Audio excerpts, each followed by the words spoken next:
What I'm supposed to talk about today, the title was Best Practices in the Management of Chronic Pain Syndromes in Children.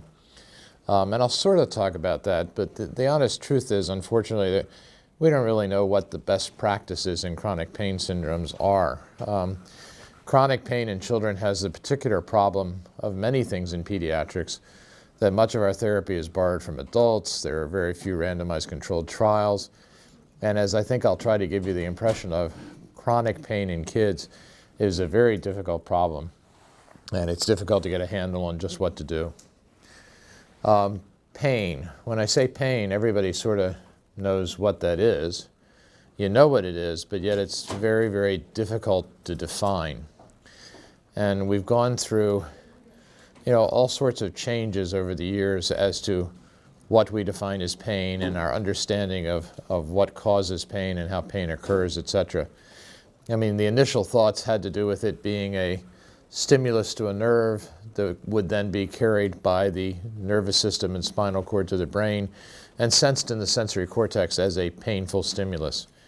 We now know that it's really much more complicated than that the entire brain is involved, and that all sorts of activation pathways go on when you have a, quote, painful stimulus. We still have trouble, though, defining just exactly what pain really is. It's difficult to measure. It's hard to tell. And we've gotten around to the point where we often say pain is whatever the patient says it is, which is an appropriate thing to do because we don't have an easy way to measure it and such, and pain tends to be different for every individual person. It also depends a lot upon our experiences. Hey, check this chart out. This guy says he's been in pain for like 3 months. For doctors, pain is complicated. Every patient handles it differently depending on their race. Does what hurt? Gender. Ow! I just bit the inside of my lip. Nothing has ever hurt so badly. Or even their sex life. Oh, yeah, that feels good. And since there's no way to truly gauge how much pain someone's in, we have to rely on an archaic chart. Mr. Peel, you're about a 7 on the pain chart.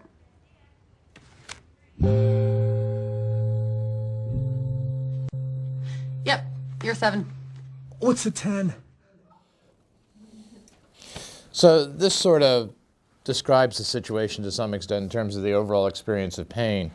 If we look at that top line there, we have a noxious stimulus, then physiologic transmission, sensory perception, and then the experience.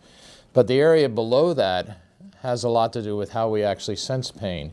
You notice our beliefs, attitudes, spiritual and cultural attitudes through cognitive processes have a lot to do with how we sense pain and what we describe as pain. Our emotions, the affective changes in us, have a lot to do with what we sense as pain, and changes in behavior, or behavioral also. And we use all of that to both try to assess pain and then also to try to figure out what to do with it. So chronic pain in children is really a major problem.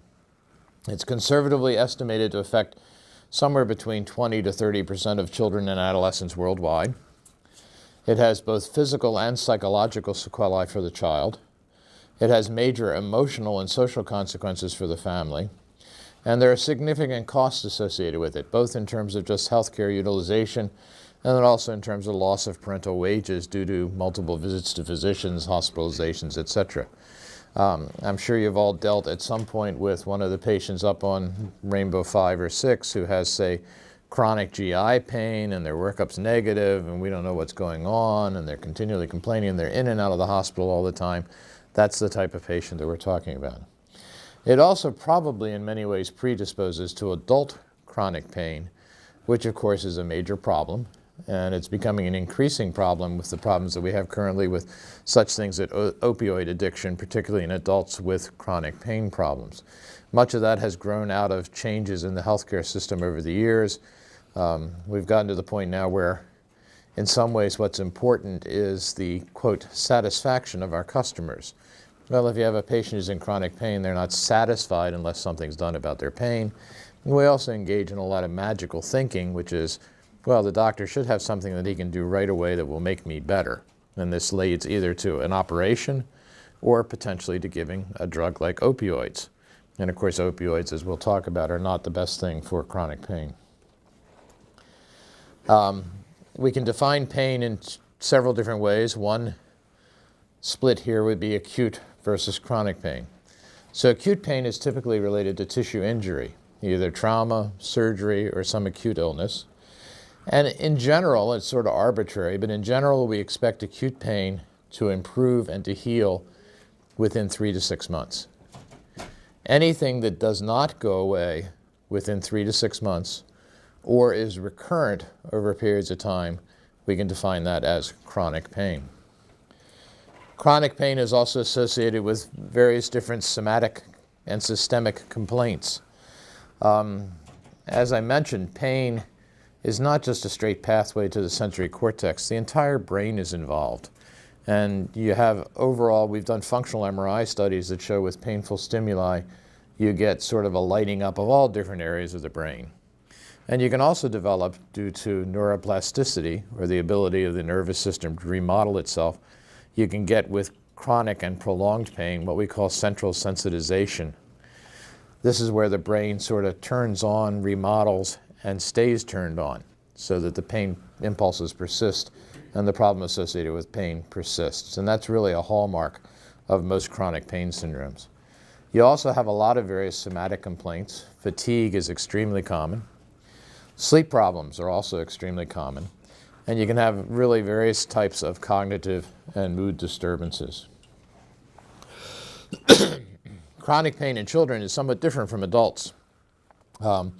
You have psychological factors. Well, actually, the pain starts really with biological processes because something sets it off. But then on top of that, you have intermeshing with it various psychological factors that play a major role in the pain perception, and then also sociocultural factors. But what's different with pediatric chronic pain versus adult chronic pain is that this is all on top of an underlay of growth and development. This is a child that is changing, that is growing, that is developing. It's very different from the adult situation. So, natural history of chronic pain. What do we see when we see a peds patient with chronic pain? Well, a lot of these patients, they present to their primary care physician, their pediatrician, and they have a complaint of pain somewhere. The pediatrician has natural concerns that he's missing some sort of important illness or some sort of chronic problem or some sort of systemic illness. And so typically what happens is they get multiple diagnostic studies. I mean, they get tested up the wazoo. They also get multiple referrals to specialists. If it's abdominal pain, they'll see GI. If it's headaches, they'll see neuro. All sorts of referrals. They may get lots of x-rays. They may get EGDs. They may get, everything that we do to try to find this, quote, systemic illness that's causing their pain. Well, unfortunately, this is really what you might consider a diagnostic vacuum. And you've all seen patients like this on the floor. During this diagnostic vacuum, what happens to their pain? Really, not much. I mean, we give various drugs and things like that, but how many of them feel marked relief of their pain? None. Really, no meaningful therapy goes on during this diagnostic vacuum. And then when there's a failure to identify a cause, the patient gets frustrated, the parents get frustrated, the doctor gets frustrated. You often develop some antagonism between the physician and the patients. It's not a terribly useful and/or caring environment. And so consequently, then they go to various different doctors. And, especially in these days of the internet, we'll see a patient who's looked up something and has found some specialist in San Diego who, according to his webpage, works wonders with this particular problem, and they'll be flying off to San Diego. And they go from doctor to doctor to doctor, and the therapy continues to be very fragmented. The consequences of chronic pain in kids are that you often have symptoms of chronic physical disability. Depending upon what the pain syndrome is or what the pain problem is, you typically will have, say it's a limb problem, something like complex regional pain syndrome. The patient won't use that. They'll decrease their activity. They then develop muscular weakness, which is not due to any specific problem. It's really more disuse than anything else. And that continues on to make the situation much worse. So you have symptoms of chronic physical disability. You have a great deal of anxiety overlaying everything associated with chronic pain. Sleep disturbance is extremely common. School absence. A lot of these kids will miss enormous amounts of school. Social withdrawal, they'll withdraw from their friends, they won't really have social contacts. I would say they don't go on Facebook anymore, but I understand no kids go on Facebook anymore. So, it's just for us old 60-year-olds who sort of lurk and look at different things. The family suffers tremendously. You have severe parenting stress. The parent is upset that their child is in pain. They don't know what to do about it. They go to multiple physicians and nothing really seems to help. And you have dysfunctional family dynamics, especially if there are other siblings who do not have chronic pain, because those kids get ignored and all sorts of problems can arise. Well, there's another way to look at pain, and when we try to decide what we're going to do with respect to chronic pain, it's helpful to divide it into several categories. And the first one that I'll talk about is nociceptive pain. And this is sort of like our old classic description of pain. You have some stimulus that affects a nociceptor, which is a receptor that registers noxious stimuli. My brother, he was a noxious stimulus. No, never mind. And then that is carried up to the brain. Well, nociceptive pain can be chronic, and it's a different category to some extent than the chronic pains that we've been talking about, but yet it's still real. This is the type of pain that you see when you have an injury or you have tissue damage that affects nociceptors and then doesn't resolve within 3 to 6 months. And probably our most classic example of that would be something like cancer pain. Cancer pain, if you can't cure the cancer, doesn't necessarily go away. Sickle cell disease is nociceptive pain that doesn't necessarily disappear because the patient has continued episodes of sickle crisis. Endometriosis, inflammatory bowel disease, chronic pancreatitis, arthritis, these are all chronic pain syndromes that are related to nociceptive pain, and they don't necessarily get better, so you have a chronic pain situation. A second category of pain is neuropathic pain. And we describe neuropathic pain, again, based upon its mechanisms. This is pain associated with damage of either the peripheral nerves or the central nervous system itself. This may be related to surgery, it may be related to trauma. You can also have entrapment of nerves that can cause neuropathic pain. It's relatively common in chemotherapy. There are certain chemotherapeutic agents that cause essentially a neuralgia, infection, immune metabolic. Neuropathic pain is really characterized more than anything else by certain sensory features that tend to be characteristic of it. The pain is typically described as burning, lancinating. You may also frequently have what's called allodynia. Allodynia is pain due to a stimulus that would not ordinarily provoke pain. In other words, if I just touch you lightly on the arm, that's usually not painful. But with patients with allodynia, the lightest touch can cause severe pain. They may have hyperalgesia, where you get increased pain response to a normally painful stimulus, but it's way out of proportion to what it should be. Hypoalgesia can also occur. That's where you have less sensation to pain. Paresthesias, prickling, numbness, we've all felt those. Dysesthesia is just an unpleasant situation. And then hyperesthesia and hypoesthesia are similar too. And these are all to some extent characteristic of neuropathic pain. The same symptoms can occur in a chronic pain syndrome known as complex regional pain syndrome. This has been described in various different ways. The classic situation of CRPS type 1 is where you have a child who, say, has a relatively minor injury, say an ankle sprain or something like that. And it's commonly, as we'll talk about eventually, it's more common in females. Usually 14 years of age is sort of the peak. These are usually very intelligent children who are high achieving. Often it's an athlete or someone who's participating in sports at a high level. And they have a minor injury in gymnastics or something else like that. And they have a sprained ankle. And so they stay off of it, they immobilize it, they go to the doctor. And again, an acute ankle sprain, certainly within a few weeks, certainly within 3 to 6 months, this should be better. But for some reason, it doesn't get better. It just continues. And the pain is often sort of with a neuropathic type description. Allodynia is extremely common. They may also have other problems associated with it. It can be confused with neuropathic pain, but it is different. Neuropathic pain presents usually in a recognizable nerve distribution, okay, because the pain is due to injury to a nerve. Complex regional pain syndrome is, first of all, often associated with autonomic symptoms, and in fact, in the really classic CRPS, you could actually have trophic changes of the limb or extremity that's involved, where you get, cold and temperature differences and then eventually wasting of the musculature and such. And it does not necessarily follow dermatomes.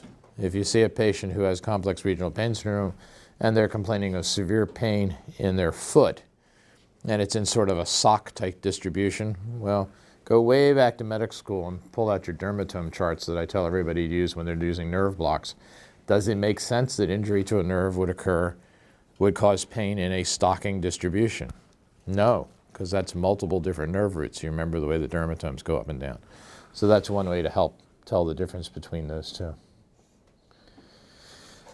If you're comparing nociceptive versus neuropathic pain, and I know this is small, particularly on these screens, nociceptive pain, you can have superficial somatic pain, which is due to nociceptors in the skin, mucosa, various places like that. It's usually a sharp and well-localized pain. And that's the type of thing that we see from surgery or trauma or abscesses, things like that. You can have deep nociceptive pain or deep somatic pain. This is from muscles and joints typically. It's again reasonably well localized, but may not be sharp. It may give you a dull or an aching or throbbing sensation.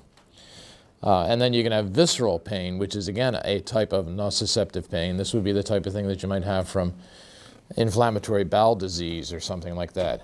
This is typically poorly localized, and that simply has to do with the difference between your visceral nerves and your somatic nerves. Somatic nerves tend to carry pain from certain specific distributions, while your visceral nerves are much more diffuse, and so the pain tends to be much more diffuse.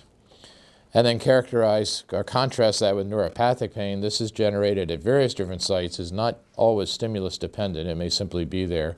It's again poorly localized, but tends to be in the area of an anatomical distribution of the nerve supply. The third category of pain that we'll talk about, so we've done nociceptive, we've done neuropathic, and now we'll take one that we call sensory hypersensitivity. This is due to the fact that if you have pain for a significant period of time, or other problems that can lead to it, the brain can remodel and change, and you get essentially central sensitization. You get changes in the brain that makes the brain more sensitive to painful stimuli, and in fact may generate painful stimuli in and of itself. This is pain that does not really have any identifiable nerve or tissue damage. And this is the type of chronic pain that we really have trouble dealing with. I mean, if you have an identifiable nerve or tissue damage, it's easier to treat. If you don't know what the hell's causing it, if it's just the brain in general, then it becomes a much more difficult problem to treat. And this is common in children. And we have such things as chronic headache, your functional abdominal pain, not inflammatory bowel disease so much, but maybe more irritable bowel syndrome. The patients that don't have any specific pathology, but yet come in with abdominal pain every 3 weeks to the hospital, sort of like clockwork. Complex regional pain syndrome I mentioned already. And there have been more and more, fibromyalgia was a disease that nobody really believed necessarily was there. It probably is. Nobody really knows what it is. But there certainly have been more and more descriptions of it in children. And it again fits into this category of sensory hypersensitivity. It's sort of like a overall central sensitization or hypersensitivity of the nervous system. Now if we look, we can take these three and put them together. Because the important thing is that none of this sits in a vacuum, and they interact in various ways. Nociceptive pain may very well start out as an acute pain event. It could be that minor injury that you have when doing gymnastics. It could be surgery. It could be anything that, it may be a low back injury. But as that pain persists and goes on, the nervous system can remodel, and you end up really with an overlap here. You have a mixed disorder. You have nociceptive pain, but on top of that, is an overlay of sensory hypersensitivity pain. If there's nerve injury, you can actually have a melding of all three of these. And so the treatment, it becomes much more, what started out as an acute nociceptive pain, you can have chronic nociceptive pain as we see in cancer, as we see in arthritis, as we see in sickle cell disease, but they can also become to some extent much more of a chronic pain syndrome and have some aspects of sensory hypersensitivity. The classic situation would be classic complex regional pain syndrome that starts out as a minor traumatic injury and becomes a full-blown sensory hypersensitivity type problem. But even in sickle cell disease, there are all sorts of overlays over everything. And it's not just a simple, nociceptive pain disorder anymore that can be treated easily with drugs and medications. It becomes more of a chronic pain syndrome. Anytime anybody has any questions, by the way, feel free to speak right up and jump in there. Okay, so the epidemiology of chronic pain in children. There haven't been a lot of really good studies on this. Oops. Sorry about that. Things are going away on my slide up here.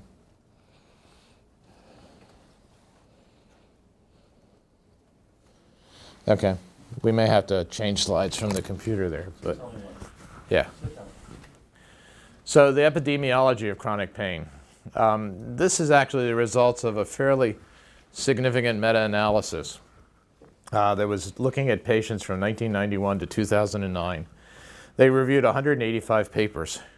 Now, one of the aspects of chronic pain literature is that a lot of it, put it mildly, stinks. It's not well controlled, it's not well done. There really are no randomized controlled trials of anything. So of these 185 papers, they ended up with 41 that met the criteria for their meta-analysis and reviewed those to try to get some idea as to the overall epidemiology of chronic pain. The most common chronic pain problem in children was headaches. This turned back on again, so maybe we're all right. Frequent and recurrent headaches. I'm driving the cameraman nuts by going up and down. And the prevalence range of headache in children was anywhere from 8 to 82%. Okay, so in these studies, in some situations, it was a very common problem. It typically occurred more frequently in older children versus younger.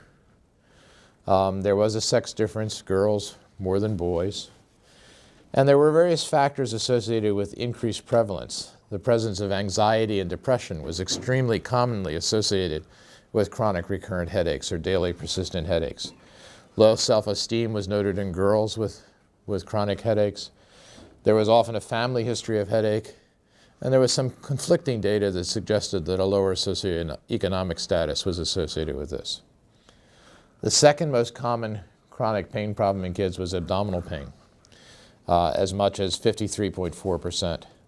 This one was a little different. This was younger children versus older, but again, it was girls greater than boys. In fact, in general, most of the chronic pain syndromes seem to have a predisposition towards females. Emotional symptoms, again, were very important. School stress was particularly important in increasing the prevalence and the commonness of abdominal pain. Back pain and musculoskeletal pain, anywhere from 20 to 40%. Again, relatively common. And again, the important thing here is that emotional symptoms were very important in this situation. And then there were other things that just sort of fell into a general catchment. But again, they were often associated with chronic health problems, frequent changes in residence, poor school performance, fewer interaction with peers, a lot of socio-cultural effects, a lot of emotional effects. So the typical profile of a patient with chronic pain of the sensory hypersensitivity type, 80% were female. The typical age range, 11 to 13 years. The most important thing is that in addition to the pain that they complain of, more importantly was their function was significantly decreased. They tended to be high achievers with good grades, often were athletes, and there was often a major life event associated with it, divorce, death in the family, or some sort of change in schools. So you can see that the hallmark really here is psychocultural type problems that impact a great deal in terms of chronic pain. So what do we do with a chronic pain patient? How do we assess them? Well, you need to record the pain, the severity, and the duration. And we use all the different tools that we use in pediatric pain. These are usually older kids, so you can use the visual analog scale that we made fun of in the little video at the beginning with the FACES chart, or just a 0 to 10 type thing to describe how bad the pain is. A lot of times it's going to be 10, 10, 10, 10, etc. There are some other tools that are used in adults particularly. There's a thing called the brief pain inventory, which is a sort of a scaling system that you can go through that not only talks about, the severity of the pain, but also how often it occurs, how chronic it is, and how it affects your daily life and functioning, which is extremely important. There's an electronic survey that you can do too. The second thing you want to figure out is the impact on daily life, because this is a chronic pain syndrome, and it's not really, in many ways, the pain, and as we'll talk about when we get to treatment, the pain is not the most important thing. And in fact, just to get ahead of myself a little bit here, we're not really so concerned with treating the pain or abolishing the pain.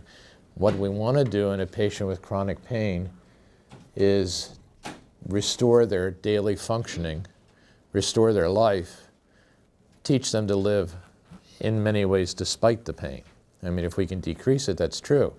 But if we can get around it and teach them to function with some pain in their life, it's very helpful. So impact on daily life, we worry about sleeping and sleep hygiene, eating, school, their social activities, physical activities, and family and peer interactions. We worry about biological factors that may be affecting the pain. We do an organic workup, biomechanical if it's joint pain.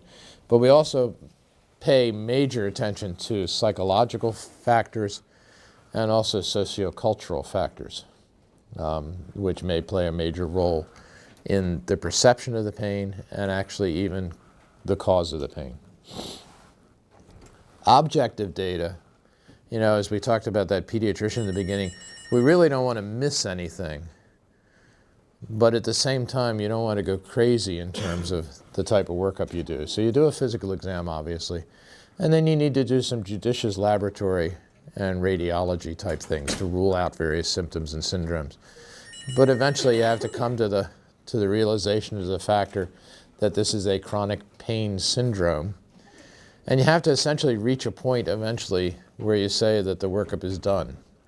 And in fact, a lot of chronic pain programs will really make this one of their criteria for entry into their chronic pain program. The parent and the family has to agree that our workup is finished, okay? That we have a chronic pain problem here and that we have to learn to deal with that rather than go to the next doctor who promises another test. Our magical thinking really, anytime anything bad happens, we want to have something to blame it on, some reason for it. There's got to be a disease, there's got to be an illness, there's got to be either a pill or a surgery that you can do. And that's unfortunately not true. And almost sounds like the Alcoholics Anonymous type creed and thing. The first thing you have to realize is what the problem is and what you can do about it. You have to come to an end of the workup.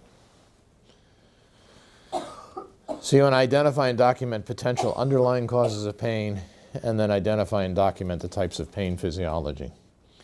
And I mentioned this electronic chronic pain questions, which is something that Pfizer puts out. Pfizer, of course, sells a lot of medications that can be used to treat pain. We'll talk about those too.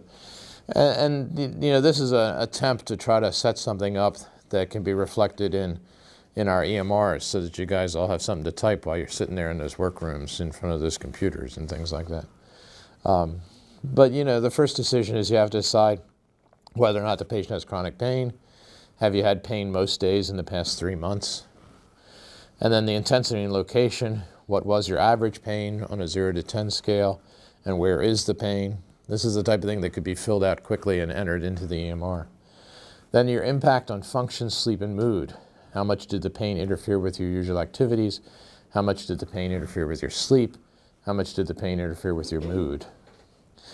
And then we go on here. Now what we want to try to do is divide this into nociceptive, neuropathic, and or sensory hypersensitivity, because we can use those criteria to help us decide how to treat it. And so you have a pain screener here, which is a little survey you can do. Did it feel like pins and needles, hot burning, numb, electric shocks? You know, if those are all true, that tends to make you think more neuropathic pain if the score is higher. The last one is the pain limited to your joints. It actually sort of subtracts away from it. That tends to make you go more towards nociceptive pain, because typically neuropathic pain would not be limited to your joints. Sensory hypersensitivity or fibromyalgia-like pain often has cognitive problems associated with it. Did you have trouble thinking or remembering? Were you sensitive to bright lights or loud noises? And then also, it's also associated with various major changes in function and or your overall, physical activity.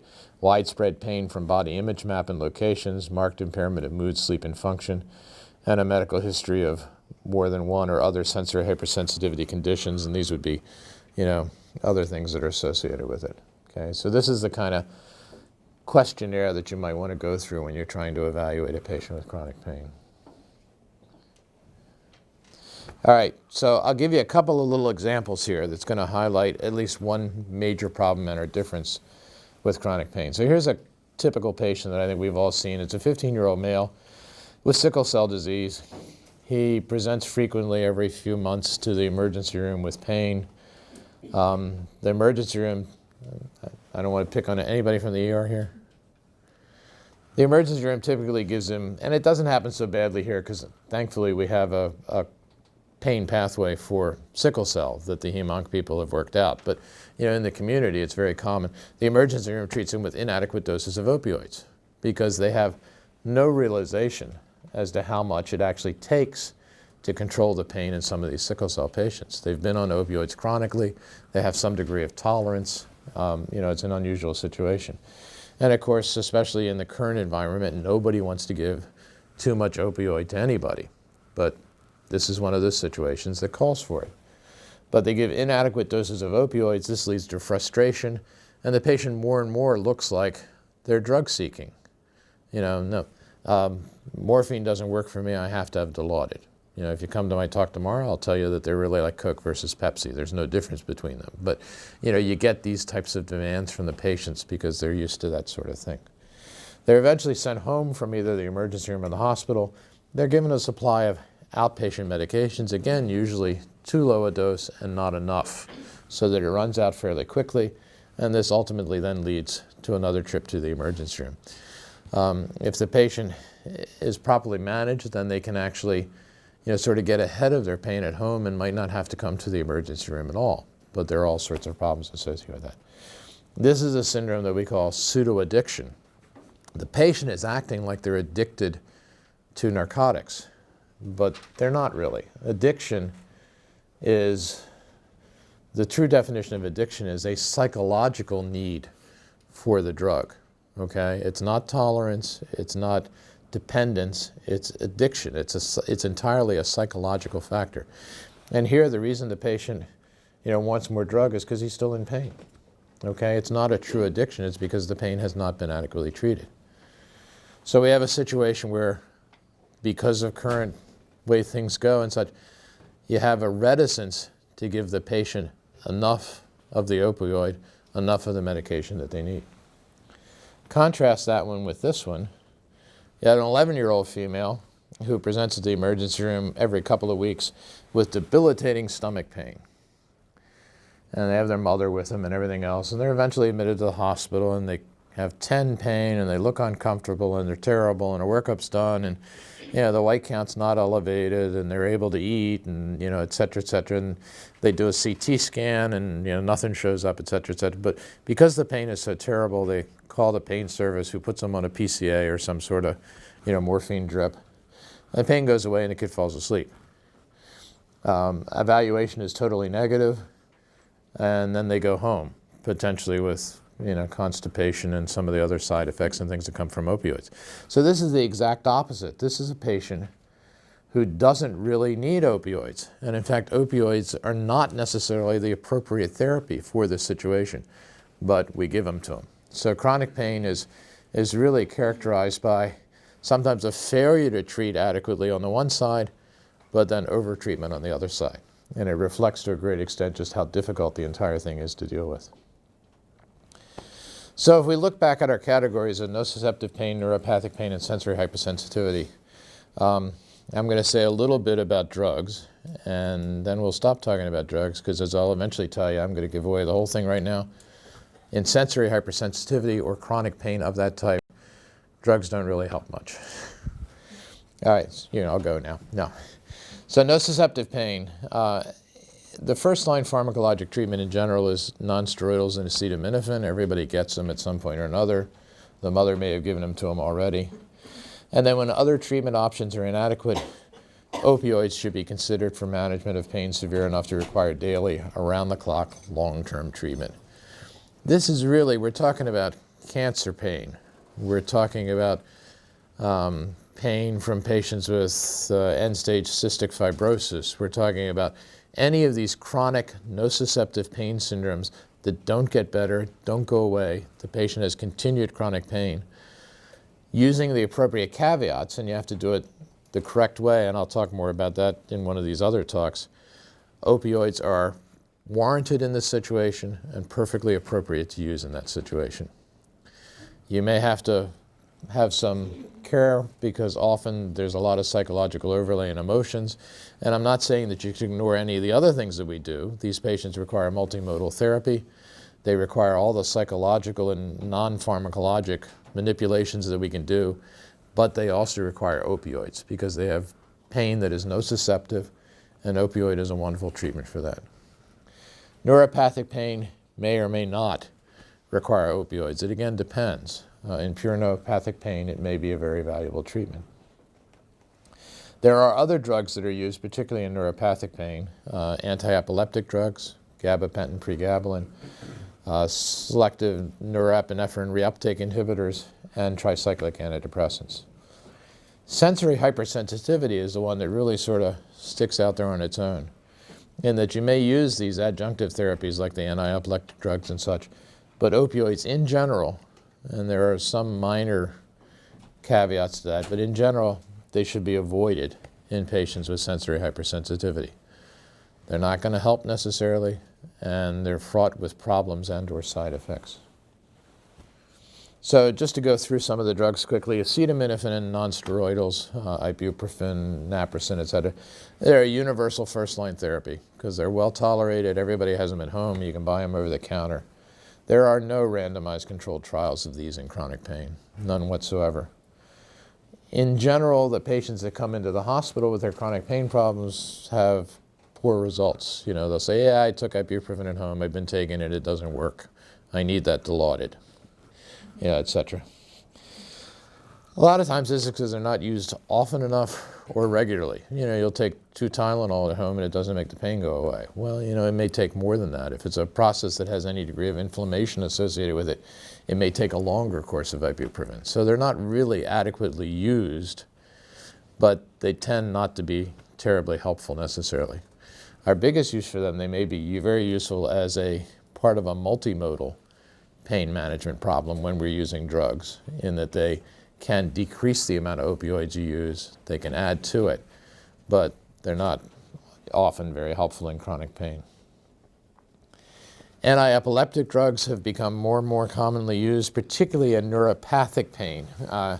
Gabapentin and then pregabalin, which of course is converted to gabapentin, may have a different side effect profile. These have classically been used in situations like neuralgia and peripheral neuropathies. In the adult world, it's a first-line treatment for diabetic neuropathy, for shingles and such things. There also has become a much less well-defined usage in such things as fibromyalgia, visceral hyperalgesia, and chronic daily headache. There are promising case series that they may be of some benefit, but again, there are no randomized controlled trials. Although you can't tell that when you watch the Lyrica ads on TV. There are anecdotal reports that it may be positive, but there are also anecdotal reports where they didn't have any effect whatsoever. So, we don't have a lot of evidence that they work. It's again, a sort of an example of how difficult it is to treat chronic pain that we use these.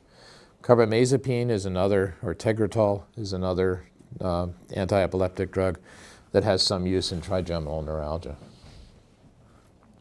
Antidepressants, like the tricyclics and such, are sort of a first-line therapy in adults.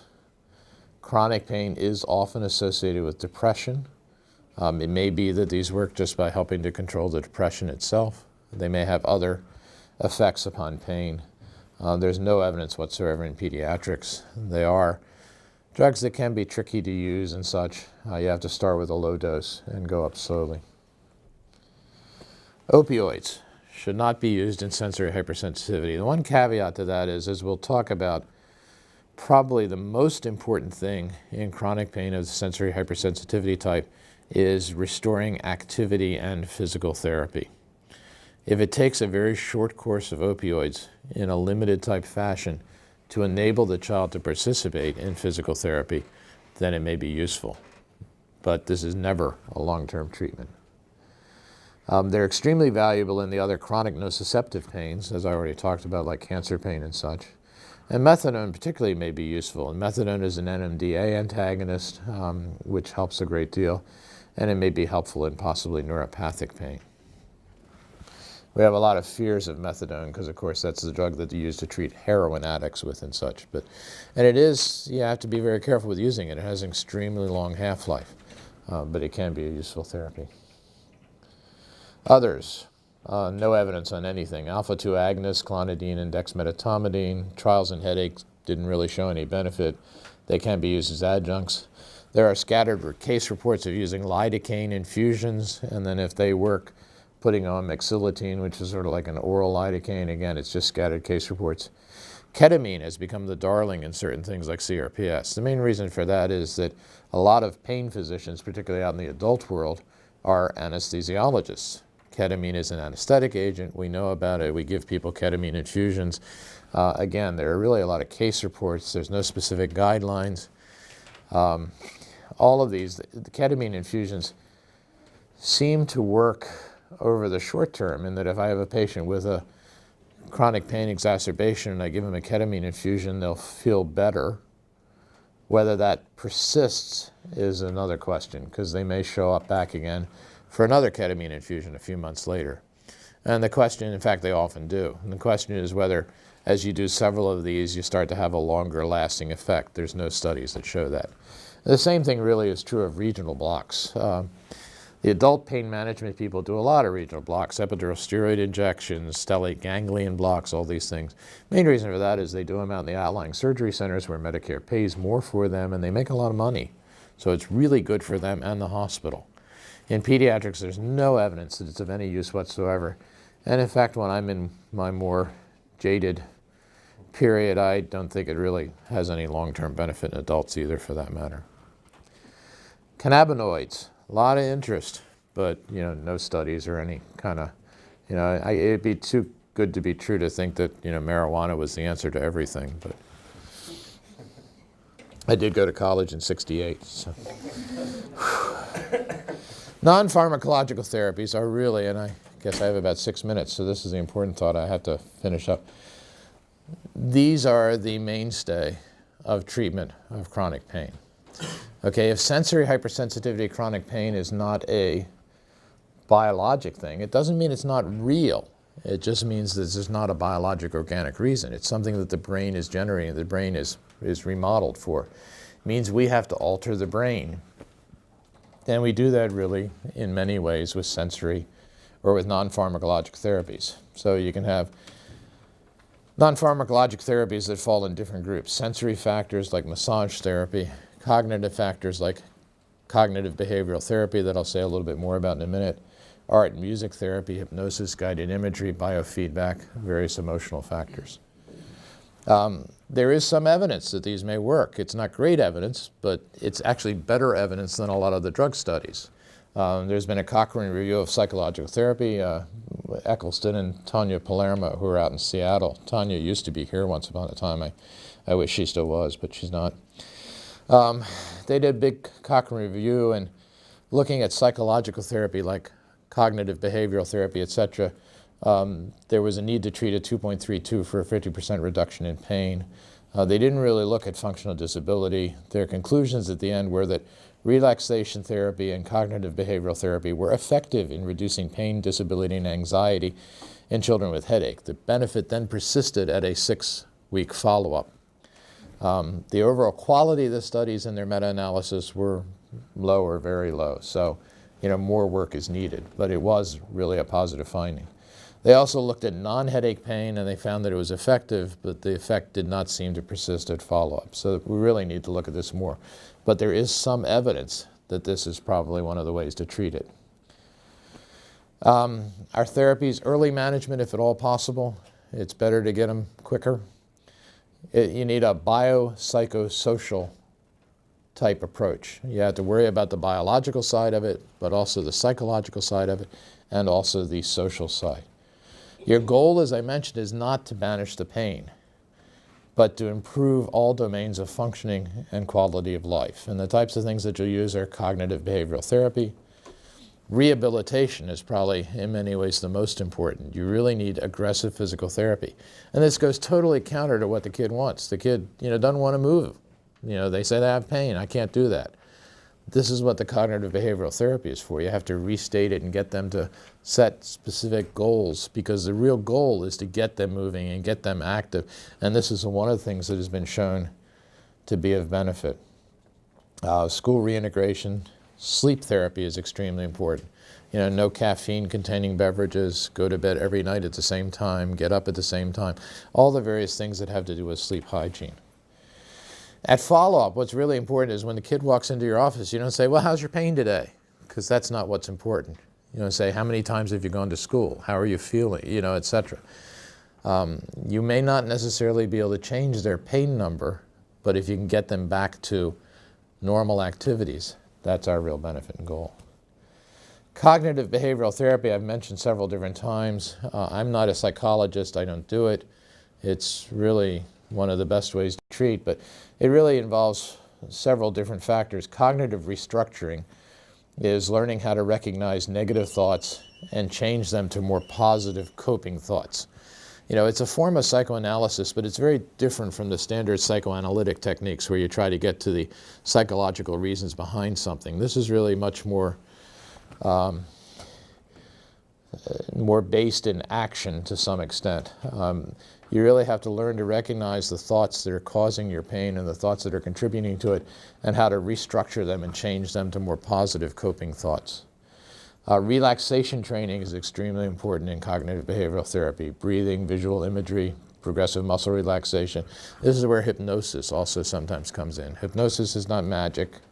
I do it. The biggest problem with it is it takes quite a bit of time.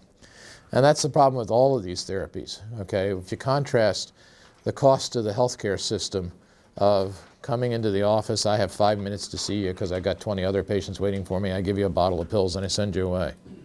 And briefly you're happy because I gave you pills. Versus several appointments with a psychologist. You need a psychologist, you need a physician, you need PTOT, you need, and none of that is very well reimbursed. And this is one of our biggest problems with treating chronic pain. Cognitive behavioral therapy involves time-based activity pacing. You figure out how to do more activity without overdoing it. And there's always homework involved because you want the patient associated with their therapy. You want them worried about it. So you set assignments for them to do for the next time that they come. What do you need to do this? You need really a multidisciplinary pain center. Physician, probably the least important part of it, okay? Since we already said that drugs are not of much benefit. Advanced practice nurse, by far the most important, no, since I have two of them sitting here. Clinical psychologist is in many ways one of the most important thoughts because that's who does the cognitive behavioral therapy. And it's usually most pain psychologists are psychologists, not psychiatrists. Psychiatrists get more into the specific mental illness and such. The psychologist is more in the cognitive behavioral therapy and the practical side of it. Physical therapist, extremely important. Activity is the most important thing at all. Occupational therapist, social work, and then all the ancillary things, child life, music therapy, art therapy, all of those are extremely valuable. And this is what you need to treat chronic pain. Okay. And I think that may be my last slide. Actually, yeah, I put one more in since they were bugging me about the Indians. Actually, if the Browns win a game, that's when hell will really freeze over. But any questions, complaints? It's exactly 7:30 or 8:31, so our time is up.